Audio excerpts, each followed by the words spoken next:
Charlotte 911, do you need police, fire, or medic? I need police. Somebody just been in my house. I came home and I had a woman in my house, and I pulled out my gun and and she's not moving. How old is she?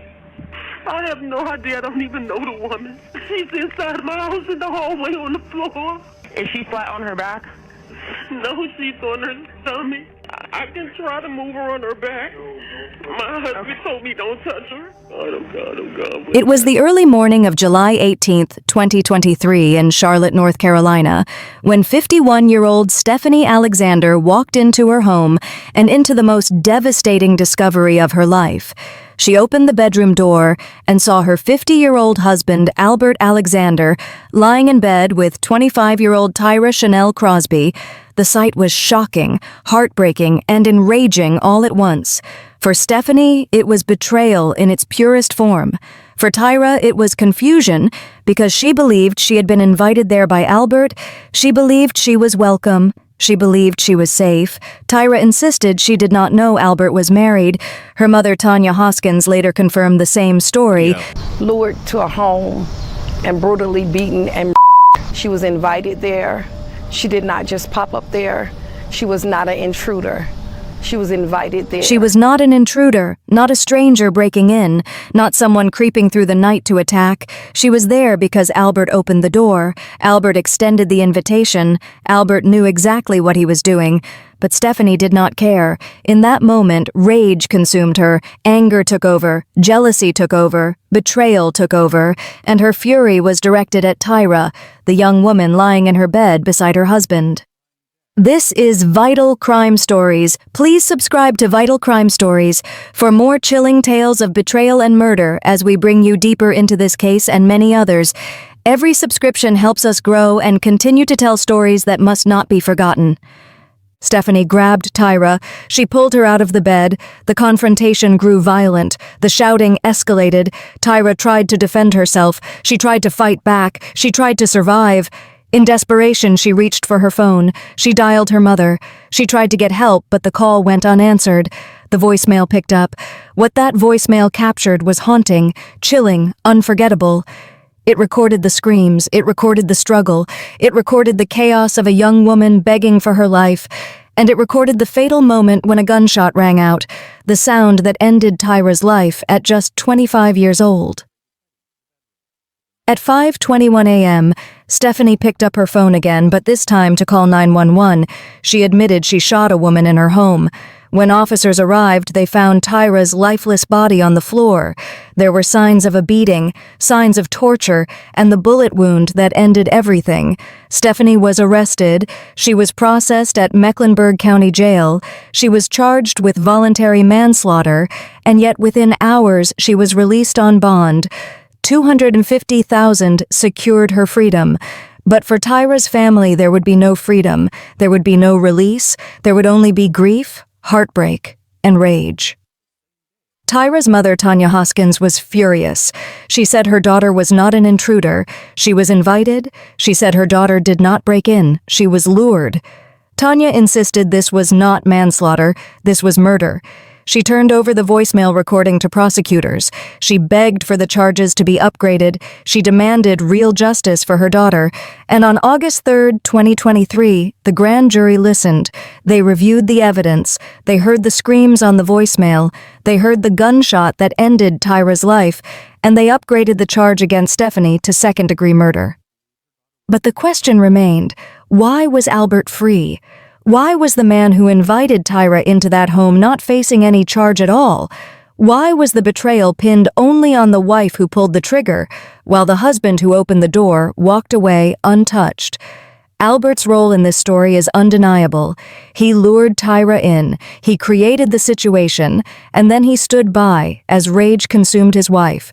Yet legally he faced nothing. No handcuffs, no courtroom, no trial, only silence. To understand the weight of this tragedy, you must know who Tyra Chanel Crosby was. Born on August 28, 1997, she was only 25 at the time of her death. She lived in Northwest Charlotte with her mother, Tanya. She was lively, outgoing, full of energy. She was loved by her family. She dreamed of stability.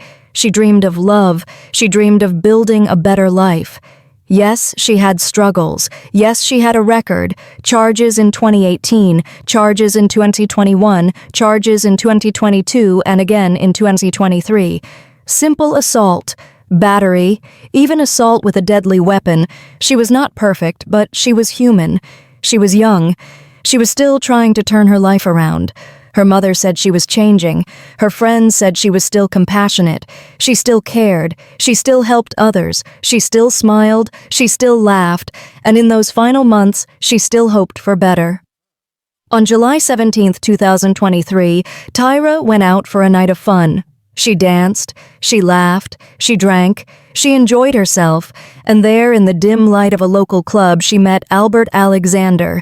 He was older, smooth, and knew exactly what to say. Drinks became conversation, conversation became trust, trust became an invitation, and that invitation became her death sentence. Tyra accepted. Maybe she believed Albert was single. Maybe she believed he was kind. Maybe she believed he truly wanted her. But she did not know the truth. She did not know his wife could walk through the door at any moment. She did not know that within hours she would be screaming into a voicemail. She did not know that within hours she would be dead. The community was devastated.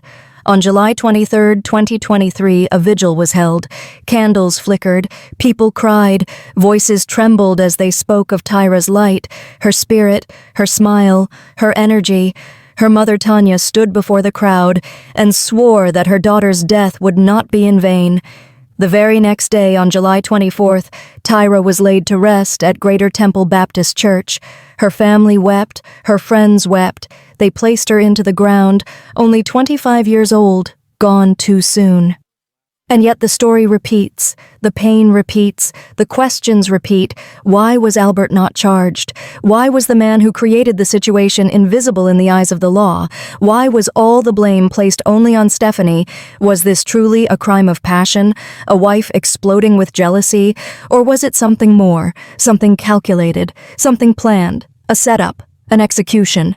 A murder disguised as a sudden rage. These questions haunt the family. They haunt the community. They haunt anyone who listens to the voicemail and hears the screams. This is not just one story.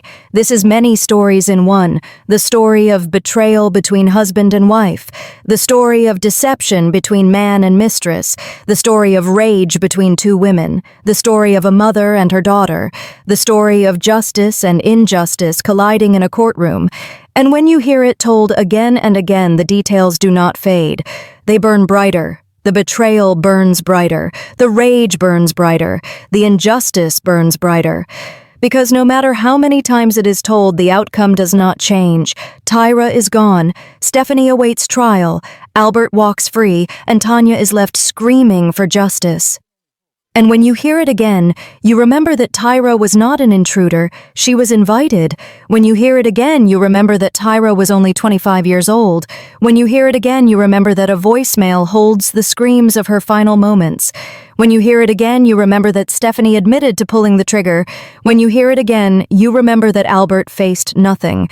When you hear it again, you remember the candles, the tears, the coffin, the vigil, the anger, the unanswered questions, and the cycle repeats over and over, detail by detail, memory by memory, because the story of Tyra Chanel Crosby is not easily forgotten. It cannot be forgotten. It should not be forgotten. It demands to be told. It demands to be repeated. It demands to be remembered. This is Vital Crime Stories. Please subscribe to Vital Crime Stories so you never miss another case like this. Your subscription keeps these stories alive, keeps the memory alive, and keeps the fight for justice alive.